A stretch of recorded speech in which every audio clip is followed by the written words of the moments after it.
Donc, nous sommes 13 participants. Je pense qu'on va pouvoir commencer pour ne pas nous prendre de retard et vous laisser un maximum le temps d'interagir.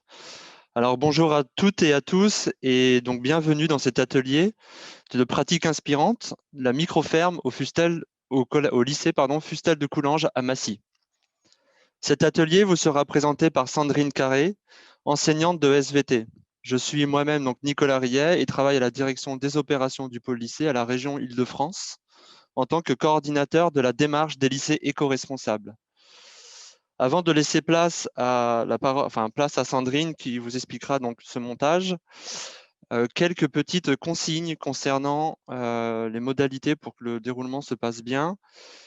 Laissez bien vos micros coupés, s'il vous plaît, et vos caméras également. Concernant la programmation, nous aurons donc 10 minutes de présentation par Sandrine. Donc. Ensuite, je vous copierai donc un lien mural qui se trouvera dans le chat. Donc, je vous invite à cliquer sur ce lien pour ensuite avoir un petit jeu ludique. Je vous expliquerai les consignes tout à l'heure. Surtout, lorsque vous cliquez sur le lien, ne quittez pas l'application Zoom. Hein, on reste connecté quand même sur Zoom. Et puis, par la suite, on terminera donc avec 20 minutes de questions-réponses. Donc là, sur ces questions-réponses, il vous sera possible d'allumer vos caméras. Si vous souhaitez interagir, vous pouvez le faire effectivement dans le chat. Et si vous souhaitez effectivement prendre la parole, je vous demanderai de bien vouloir lever la main et attendre qu'on vous donne la main. Voilà. Je vous souhaite un très bel atelier et je laisse place donc à Sandrine qui vous expliquera le projet de la microferme. Merci Nicolas. Donc bonjour, je suis donc enseignante au lycée de Massy à Fustel de Coulanges depuis environ 15 ans. Et cela fait 2 ans que je me suis engagée dans la création d'un club développement durable au sein du lycée. Alors avec un groupe d'élèves volontaires qui vont de la seconde à la terminale. Alors, au cours de la première année pour ce club, donc c'est à partir de janvier 2019, les élèves ont commencé à réaliser plusieurs études diagnostiques au sein de l'établissement. Et 2 axes principaux de travail ont été retenus. Dans un premier temps, l'amélioration de la biodiversité au sein des espaces du lycée, puisque comme vous le voyez sur la diapo, notre lycée est implanté dans un espace relativement conséquent au sein de Massy. Et puis le deuxième axe de travail était de travailler sur la valorisation des déchets produits à la cantine. Alors, pour développer ces projets, les élèves ont commencé par rechercher différents contacts avec le tissu associatif de la commune. Et c'est dans ce cadre-là que nous avons rencontré un intervenant, M. Frédéric Pers, qui vient de l'association Permapolis, avec lequel nous avons progressivement construit ce projet d'implanter une ferme pédagogique urbaine sur environ 2500 mètres carrés d'espace qui n'était pas valorisé au sein de notre établissement. Alors, ce projet un petit peu fou nous a quand même tous séduits, car il permettait simultanément de travailler sur plusieurs objectifs, à la fois écologiques, pédagogiques, économiques et sociaux. Alors, précisément, ce projet prévoit la mise en place d'un lieu de production agricole original, puisqu'il est inspiré du modèle qui a été mené à la ferme du Bec-et-Loing en Normandie. Mais là, du coup, il serait intégré à un milieu urbain. Cette exploitation, elle sera gérée à temps complet par un agriculteur qui serait engagé à nos côtés. Et cette microferme serait orientée vers le maraîchage biologique en permaculture, dont les produits seraient destinés à la vente. Alors, concernant les objectifs de ce projet, ils sont multiples et puis, comme je l'indiquais précédemment, ils permettent d'aborder plusieurs axes, à la fois écologiques, pédagogiques, économiques et sociaux. Alors, tout d'abord, sur le premier objectif, c'est le mode de production qui a été retenu, puisqu'on s'orienterait vers du maraîchage bio-intensif en permaculture. Et l'objectif est de servir un petit peu de modèle, puisqu'il permettrait de montrer qu'il est possible d'assurer une production à haut rendement avec un impact minimum sur l'environnement en appliquant des principes d'agroécologie. Ces principes que nous abordons maintenant dans les programmes en SVT. Et ça permet également d'engager la réflexion sur des modèles d'agriculture plus responsables et plus résilients. Alors brièvement, hein, concernant les principes d'agroécologie, c'est de restaurer un écosystème pardon, riche et diversifié au niveau des agrosystèmes, car de nombreux êtres vivants peuvent rendre des services à l'agriculture en remplacement de certains produits phytosanitaires. C'est d'associer également plusieurs cultures sur une même parcelle afin qu'il s'établisse des interactions entre ces espèces. C'est utiliser également de manière optimale les différentes ressources de notre environnement, par exemple dans la gestion de l'eau avec la récupération des eaux de pluie, par exemple. C'est également préserver les sols et leur biodiversité par le maintien d'une couverture végétale permanente. Donc, c'est là que ça a également un intérêt dans notre lycée, puisque les déchets verts qui pourraient être produits par l'établissement et par les espaces publics voisins pourraient être utilisés pour pailler les cultures. Alors, ça serait également le fait d'introduire des auxiliaires pour ces cultures, avec des ruches, des poulaillers, des nichoirs pour les oiseaux. Et enfin, fertiliser les sols. Et pour cela, ça permettrait de valoriser les déchets qui sont produits par la cantine. Alors, les restes de végétaux crus seraient compostés et puis les déchets cuits pourraient servir pour être donnés au niveau des poules pour être ensuite transformés en fumier fertilisant. Alors, le deuxième objectif hein, de ce projet, c'est de permettre de produire des fruits et légumes de qualité qui seraient mis à la vente à l'échelle locale au sein d'un environnement urbain.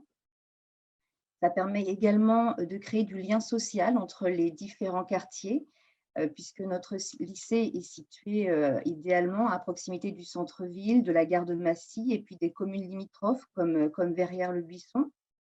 Et enfin, un point également très important, ça serait de sensibiliser les jeunes citoyens et puis les moins jeunes aux problématiques environnementales auxquelles nous sommes confrontés et montrer que des solutions peuvent être mises en place pour assurer des systèmes autonomes et plus résilients.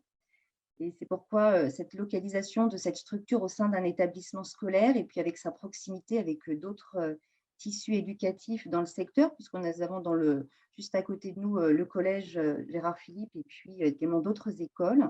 Donc, cette implantation au sein de ce tissu éducatif nous est donc apparue comme un élément important au projet, puisque nous aimerions également que cet espace soit un espace de formation où différentes observations, expérimentations pour y être mené avec des élèves de différents niveaux, de différents établissements.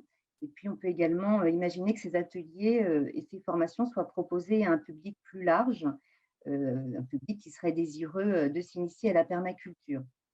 Alors voilà, pour ce projet, puisque pour l'instant, il n'a pas encore vu le jour, nous avons été amenés donc, à solliciter le pôle lycée éco-responsable de la région Île-de-France pour évaluer le montage juridique de ce projet. Donc, le montage initial prévoyait une convention tripartite entre le lycée, l'association Permapolis et l'exploitant et reposait sur le prêt du terrain en retour des services de formation pédagogique qui pouvaient être proposés. Mais ce montage n'a pas pu être retenu au niveau juridique et administratif, mais la région Île-de-France est alors engagée à nos côtés pour que ce projet puisse quand même voir le jour en montant un nouveau montage qui permet à la fois de préserver tout le fond du projet, mais tout en sécurisant sa forme juridique. Du coup, je vais laisser la parole à Nicolas peut-être pour vous préciser ces modalités. Merci Sandrine. Alors oui, effectivement, j'ai été sollicité par cet établissement, par la proviseure, puisque ce projet rentrait définitivement dans une démarche éco-responsable.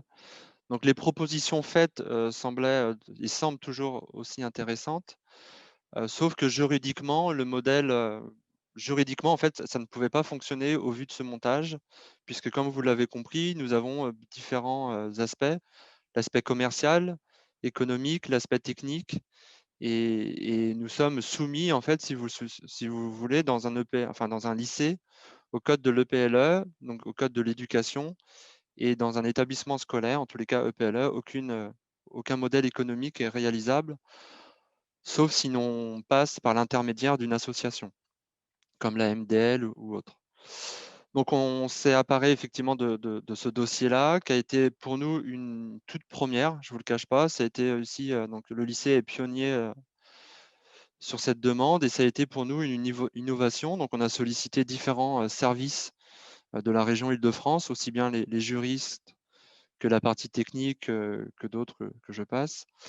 Et on a réussi juridiquement, après 10 mois d'échanges, à trouver un modèle juridique convenable. Donc l'intérêt, c'était de sortir du domaine public et à venir sur un domaine privé régional. Comme ça, nous sortons du code de l'éducation et nous pouvons y faire un peu ce que l'on souhaite si juridiquement on suit les textes. Donc cet appel à manifestation est apparu en fait hier au journal, au bulletin officiel des marchés publics, et on propose donc à un exploitant de venir occuper cette zone et nous proposer effectivement, comme nous l'a très bien dit, expliqué Sandrine, des formations écologiques, aussi créer un lien attractif, social, faire du maraîchage et tout plein de choses sur un appel à manifestation d'intérêt. On ne peut pas être, on ne peut que faire des suggestions, on ne peut pas imposer certaines choses. Mais après, sur les pondérations, seule la région effectivement sera amenée à faire des arbitrages. Donc ce projet, comme je vous l'ai dit, c'est une première, avec un modèle économique, en tous les cas, comme celui-ci. Et enfin, on pourra bien évidemment vous tenir informé de l'inauguration pour vous rendre sur ces lieux. Donc voilà, un grand merci Sandrine pour cette présentation. Qui devrait voir, en tous les cas, ce projet devrait voir le jour courant juillet ou au plus tard, mise en place des installations courant septembre 2021. On a fini pour la présentation. Ce que je vous propose, c'est de vous connecter donc à ce lien mural que je viens vous transférer dans le chat. N'hésitez pas à interagir si vous ne le voyez pas. On reste bien connecté donc au Zoom et je vais faire un partage d'écran par la suite.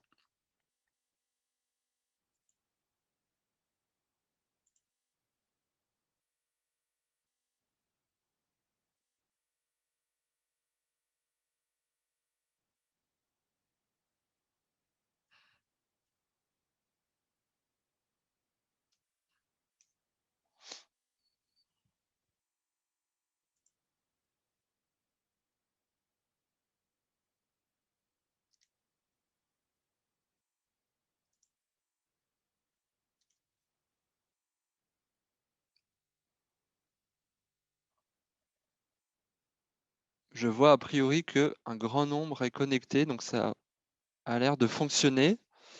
N'hésitez pas hein, à nous solliciter dans le chat si vous voyez, si vous rencontrez des problèmes. Alors, on va passer 5 minutes sur cet outil. L'objectif, c'est d'y mettre effectivement et associer un mot sur cette pratique inspirante. Par exemple, moi, je vais y mettre le mot biologique. Donc, libre à vous de mettre votre mot. Pour créer votre rectangle, c'est assez simple. Vous avez juste à double-cliquer sur la page blanche et y insérer votre texte. Donc, tout à l'heure, je vous ai dit biologique et je valide.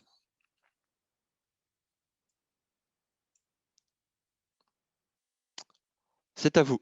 Je vous laisse faire et on pourra échanger. Alors, n'hésitez pas à grossir hein, vos écritures. Superbe.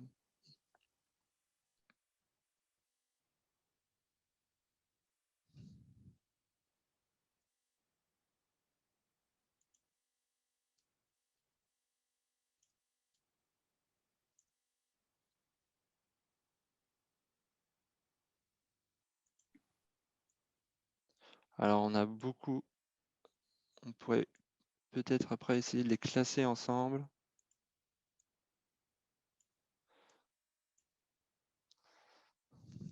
Donc, nous avons aménagement, bah oui, urbanisme obligatoirement, de l'aménagement. Donc, biologique, c'était mon mot. Éco-responsable. Inspirant. Donc, c'est un projet, effectivement, comme je vous l'ai dit, assez innovateur pour nous, en tous les cas juridiquement.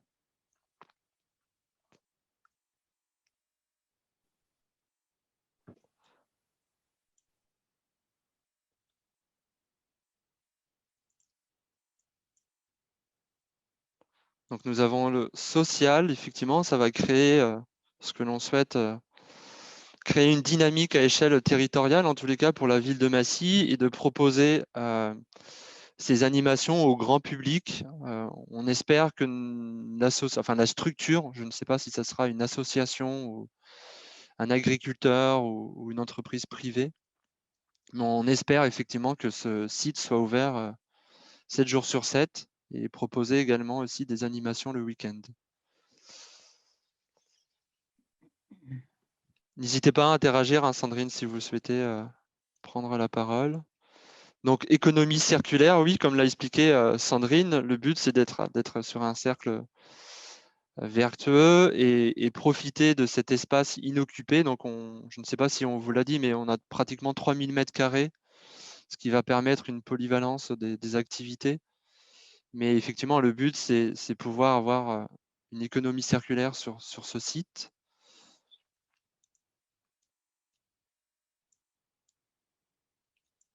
Des pratiques vertueuses. Bon, bah, vous êtes inspiré, je vois qu'on ne vous arrête plus.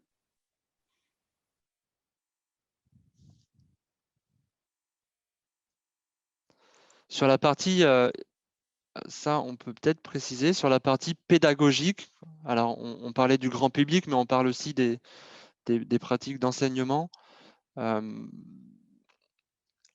L'établissement, alors vous l'aurez compris, hein, ça aura des séances, ces séances seront donc à financer. Et vous pouvez, alors je ne connais pas les participants, mais vous pouvez solliciter votre collectivité pour y avoir effectivement des subventions et de profiter de ces subventions pour rentrer sur des parcours ou des sorties scolaires et proposer à vos élèves des parcours de formation, de sessions pédagogiques. Génial. Bon, on a quand même plein de belles choses. Effectivement, sur cet aspect pédagogique, on peut envisager beaucoup de champs d'action. Alors bien sûr, dans le domaine des SVT, on y trouvera un laboratoire expérimental en grandeur nature, mais on est tout aussi dans, on ne sait pas quel type d'exploitant viendra en mettre en place, mais quand on est sur une permaculture, on a aussi une réflexion au travers de dispositifs à niveau de la gestion des énergies. Donc, pourquoi pas également installer des panneaux photovoltaïques, donc avec des enseignants de physique ou dans des disciplines technologiques. On peut aussi avoir un champ d'action. Et puis, comme les produits seront également destinés à la vente, nous, chez nous, on a également des filières en BTS relations commerciales. Et on peut aussi tout en fait envisager que derrière cet espace-là, il y a voilà, tout un travail qui peut finalement intéresser beaucoup de champs disciplinaires. Superbe. Les idées ne manquent pas. On y souhaite y voir de l'éco-pâturage, une jolie mare pédagogique, une zone maraîchère, de l'apiculture, des zones de compostage. Enfin voilà, il va y avoir effectivement plein de beaux projets, de bons montages. Alors ce mural sera, vos mots seront conservés, hein. On garde tout bien précieusement et puis on communiquera ça donc au service communication pour en faire un joli poster.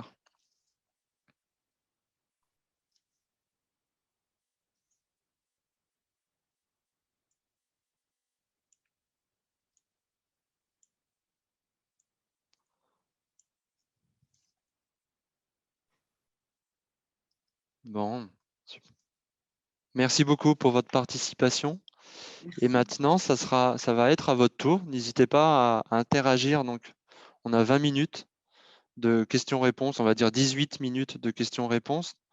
Donc, n'hésitez pas à interagir dans le chat ou à lever la main, pardon, si vous souhaitez prendre la parole.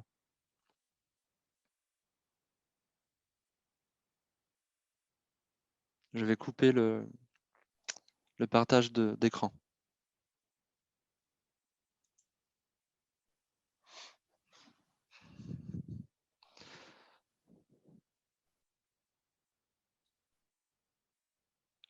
Alors, pour répondre à Dominique Pellela, du coup, je vais prendre vos mots et effectivement, je vais vous les noter. Ne vous inquiétez pas, je vais les prendre.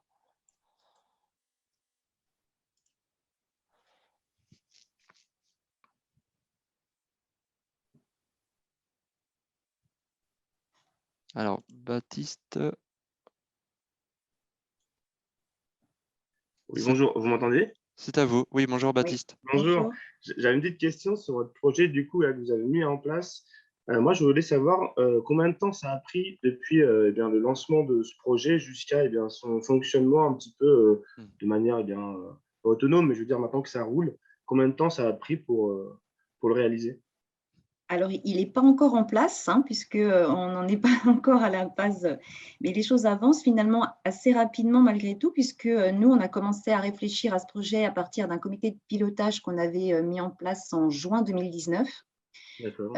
Donc, les choses avaient commencé un petit peu à s'accélérer entre septembre et décembre 2019. Et Ouais, puis, puis après, à partir de nous avons connu la suite et c'est vrai que malgré tout, ouais. les choses voilà, monsieur Rillet a beaucoup travaillé sur le projet, et ont mené en parallèle, déjà des alors Nicolas, vous me reprendrez, mais sur, déjà des analyses au niveau des sols. Il y a des Hmm. gens qui se sont déplacés et là, comme était dit tout à l'heure, on vient de lancer, la, l'appel d'offres hier, c'est ça, monsieur C'est Rillet? ça, hier après-midi, oui.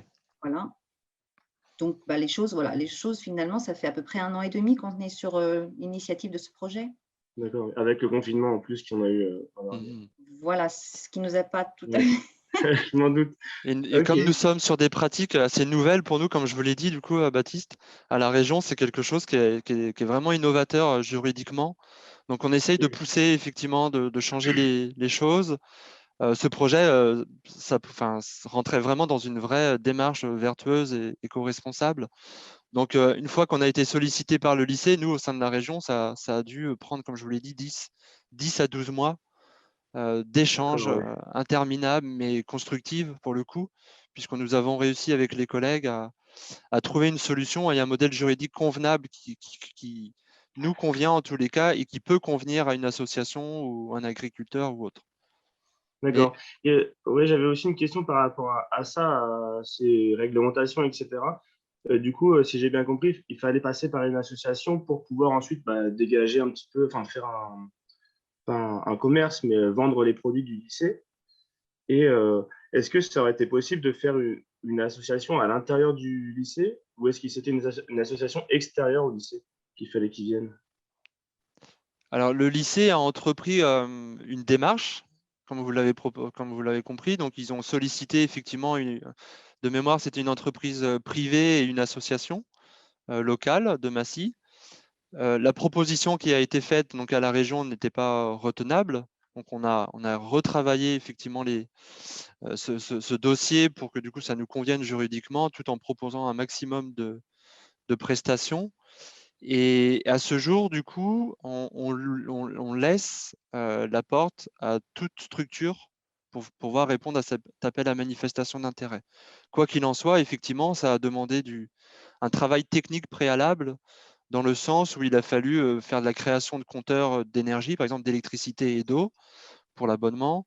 Il a fallu faire un diagnostic et études de sol pour savoir si nous n'avions pas des métaux lourds dans les sols, savoir si effectivement cette exploitation se prêtait en fait tout simplement à une zone maraîchère, puisque comme vous l'a expliqué Sandrine, le but c'est effectivement que cet assaut ou structure en tous les cas puisse vivre de ces entre guillemets, hein, parce que ça restera quand même très Mhm. à échelle très raisonnable, mais puisse effectivement avoir un retour financier sur ses récoltes. Donc voilà. Mais le plus gros travail, encore une fois, ça a été vraiment le montage juridique.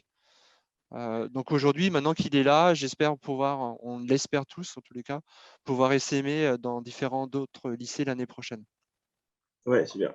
Ok, merci beaucoup. Benjamin, vous merci. êtes sur un établissement? Vous travaillez pour quel Pardon? Vous êtes sur un établissement? Moi, je suis au collège à Draveil, oui, c'est pas un lycée. Et D'accord. justement, on met en place justement en ce moment-là un potager, mais on avait été aussi heurté par, et bien justement, ensuite, qu'est-ce qu'on va pouvoir faire eh bien, de nos récoltes, entre guillemets. Je sais qu'avec en plus les conditions sanitaires, on ne peut pas eh bien, faire n'importe quoi avec, sinon on risque de s'attirer les foudres. Et également, sans association, on ne pouvait pas non plus les revendre. Et je sais par contre que ça se fait avec un autre établissement où ils produisent du miel, je crois, ils arrivent à le vendre. Alors, je ne sais pas comment ils ont… Alors, peut-être par la maison. Alors, je ne sais pas si ça existe dans les collèges, mais la maison des collégiens, Bah ouais, je crois que c'est quelque hein. chose comme ça, justement. Alors, nous, elle est fermée cette année avec les protocoles sanitaires, c'est pas possible. Mais donc, voilà, c'était pour avoir d'autres pistes pour plus tard. Et puis, donc voilà, nous, on est au collège pour l'instant, mais c'est tout petit, hein. C'est le début, j'ai envie de te dire, d'un grand projet. Oui, mais c'est très bien. Enfin, ça part gentiment et Voilà, exactement. une fois que vous avez mis les mains dans la terre, après, on ne s'arrête plus souvent. C'est ça. Enfin, Donc oui, merci en tout cas. je vous en prie. Et pour rebondir sur ce que vous disiez, du coup, c'est très important. On a sur 465 lycées franciliens, nous devons avoir plus de 200 potagers à échelle pédagogique encore. Et effectivement, il n'est pas possible de réintroduire cette production à la demi-pension, hein, Ouais, pour X raisons que vous imaginez bien, mais et surtout l'intoxication et autres. bien sûr. Ouais. Donc ça reste vraiment à échelle pédagogique. Les élèves peuvent venir grappiller au besoin sur les arbres fruités ou autres pour goûter, et voilà, mais ça reste vraiment purement à échelle pédagogique. On a souvent aussi cette question sur des poulaillers. On pourrait s'imaginer qu'on ait des poules sur cette parcelle-là.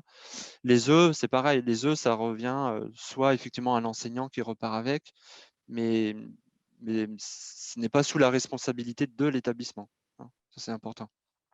Oui, très bien. Merci encore. Merci. Merci.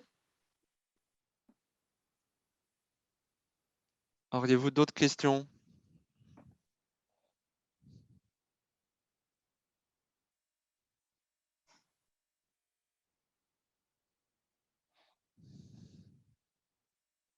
Alors pour ceux ou celles qui sont dans une école, collège ou lycée, peut-être que ce projet ressemble à ce que vous y faites. Vous pourriez peut-être nous en parler.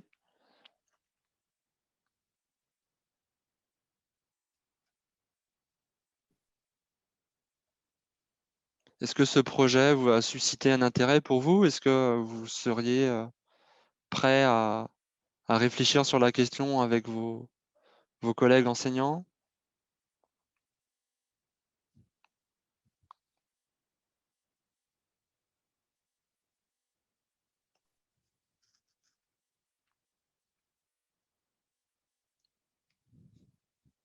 J'ai pas de questions.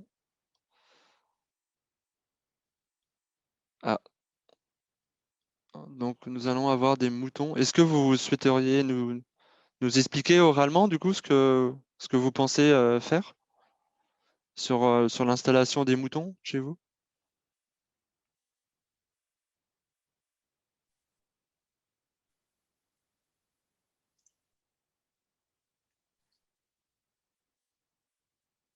Bon. On a une question sur le rôle des élèves envisagés à l'avenir avec la ferme.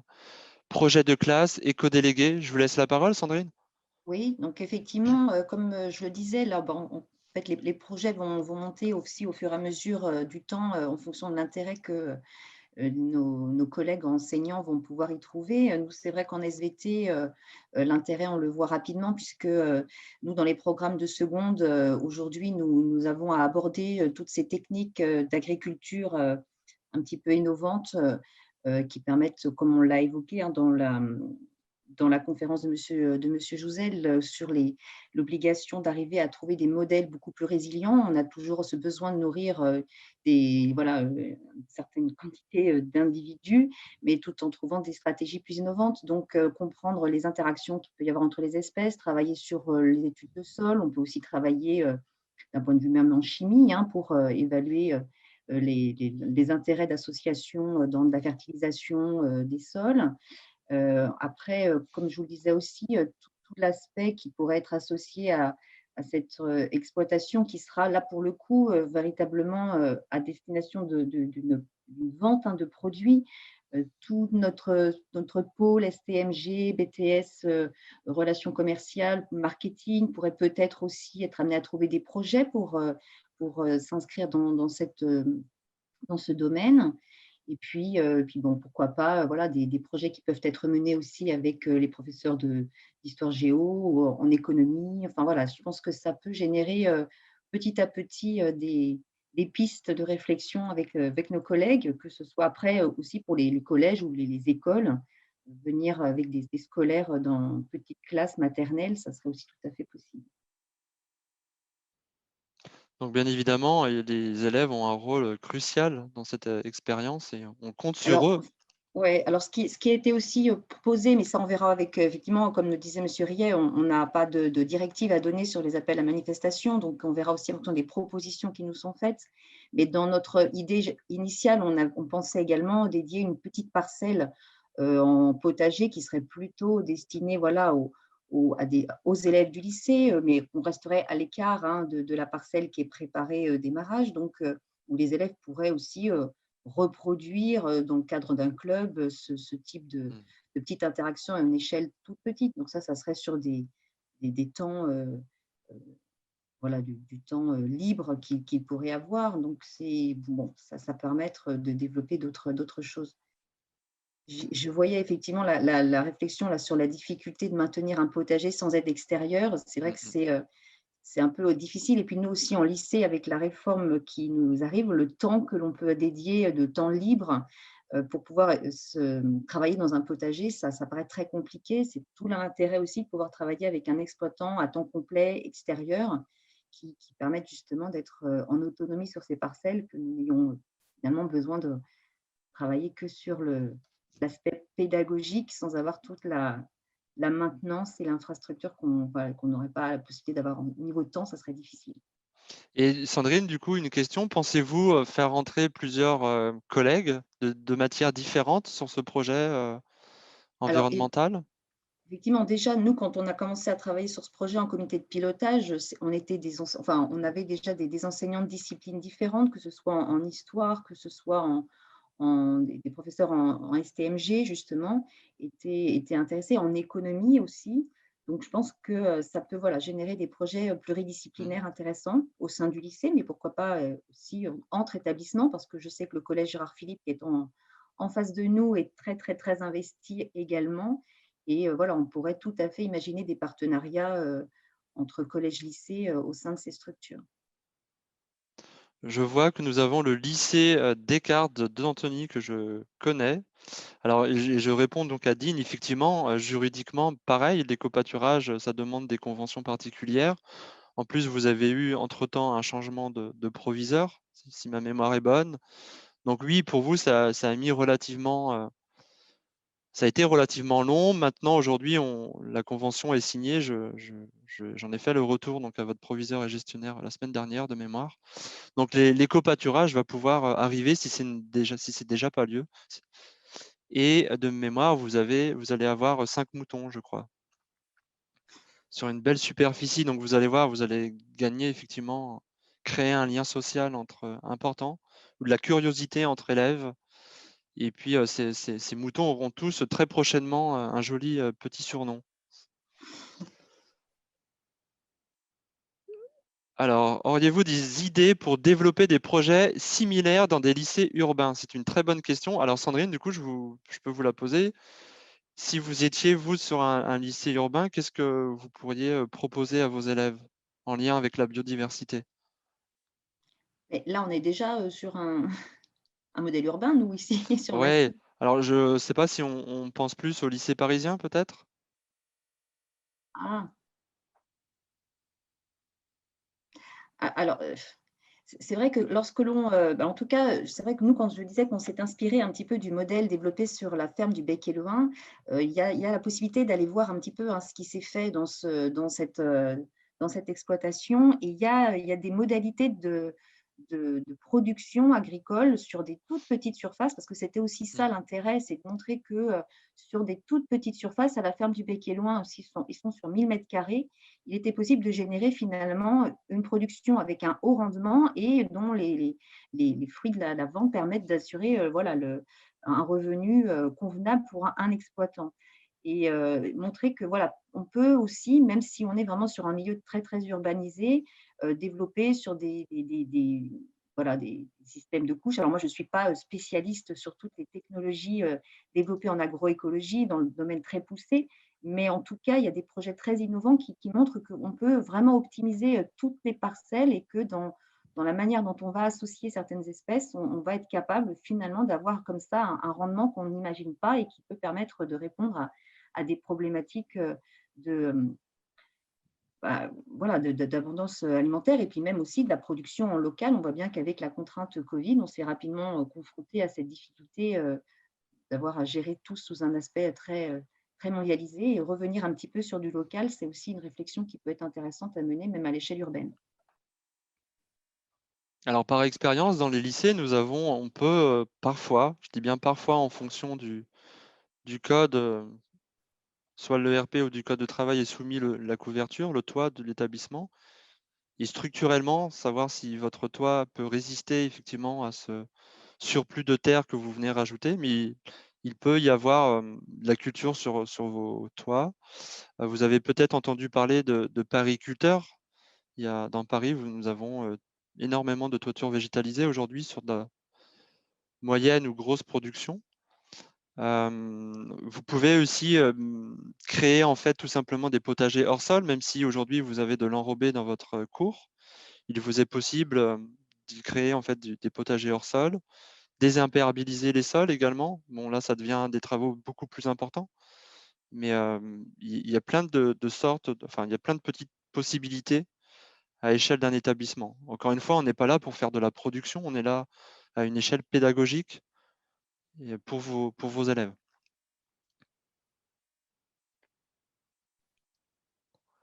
Alors, est-ce qu'on a fait le tour? Alors, la voie technologique du fait de leur démarche de travail en Démarche de projet, projet, ouais. ça, vous pouvez peut-être prendre, Sandrine? C'est ce que, oui, effectivement, mais ça rebondit effectivement sur ce que je pensais. Enfin, nos collègues en STMG sont très intéressés parce que voilà, ils ont des démarches de projet à mener et sur ce type de support, ça peut être tout à fait intéressant pour eux. Donc, c'est vrai que souvent, les voies technologiques étaient moins amenées à travailler sur d'autres projets, mais je trouve que ce qui est aussi intéressant, c'est que ça permet aussi de mixer au niveau d'un établissement des groupes d'élèves qui ne sont pas forcément toujours amenés à travailler ensemble et que justement, ça permet voilà, de créer un lien social même à l'intérieur voilà, des établissements sur les différentes filières qu'ils suivent. Ça, c'est aussi que chacun apporte des compétences différentes. Ça aussi, c'est ce qui rend le projet intéressant. Alors, je vois que Florence est parmi nous. Florence, si vous souhaitez prendre la parole, je vous invite. Il nous reste 3 minutes avant de conclure. Peut-être expliquer votre fonction au sein de l'Éducation nationale. Oui, bonjour Nicolas, bonjour Madame Carr, bonjour à tous. Oui, je me suis permis là d'être en visite dans votre atelier et je profite aussi du coup d'apprendre et de suivre ce qui se fait. Évidemment, c'est un très gros projet, mais avec des ramifications qui sont importantes et je pense qu'on a bien vu dans l'atelier là qu'on pouvait aussi démarrer petit. Et donc, c'était intéressant d'avoir, enfin voilà, parce que des fois, quand on montre une réalisation qui est très exemplaire, c'est difficile après de voir comment on peut se situer.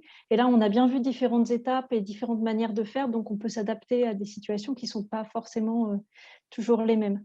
Et ce que je trouve très intéressant dans cette démarche-là, on voit bien d'allier l'intérieur et l'extérieur du lycée, l'extérieur étant scolaire et hors scolaire. Et du coup aussi ce que sont les élèves quand ils sont des élèves dans le lycée, et donc dans une perspective d'apprentissage, et puis ce que sont les élèves quand ils sont des adolescents en dehors, et donc ce qu'ils savent faire par ailleurs, et ce qu'ils peuvent apporter aussi au lycée de ce qu'ils savent faire par ailleurs. Et votre idée finale, c'était le sens de ma remarque effectivement sur la voie technologique, de pouvoir finalement, alors aujourd'hui c'est un peu dur, le mot que je vais dire, mais brasser les élèves du lycée sur ce projet-là. C'est une excellente idée parce que c'est aussi quelque chose qui contribue à créer une identité d'établissement. Et comme vous l'avez dit, différents types d'élèves apprennent différentes choses quand ils suivent ce genre de projet, que ce soit dans leur discipline, effectivement, ou que ce soit en termes de compétences plus transversales. Mais certaines filières de formation peuvent apporter des compétences aussi. Et je pensais notamment aux élèves de la voie technologique qui travaillent par démarche de projet à l'échelle de l'année, et qui peuvent apporter des choses justement à d'autres élèves sur le suivi d'action dans la microferme. Donc, ça s'annonce très, très porteur, tout cela. Exactement. Merci, Oui, Florence. pardon, je ne me suis même pas présentée, mais parce que j'aurai aussi l'occasion de le faire cet après-midi. Donc, Florence Bouteloup, je suis inspectrice et chef de mission pour l'EDD dans l'académie. Merci beaucoup. Alors, il va falloir Merci. qu'on se quitte déjà. Ça fait 40 minutes. Donc, je vous souhaite à toutes et à tous une belle expérience environnementale au sein de vos établissements, mais aussi chez vous. Et je vous souhaite un très bon forum. Merci, Sandrine, encore une fois. Merci. Au revoir. Au revoir.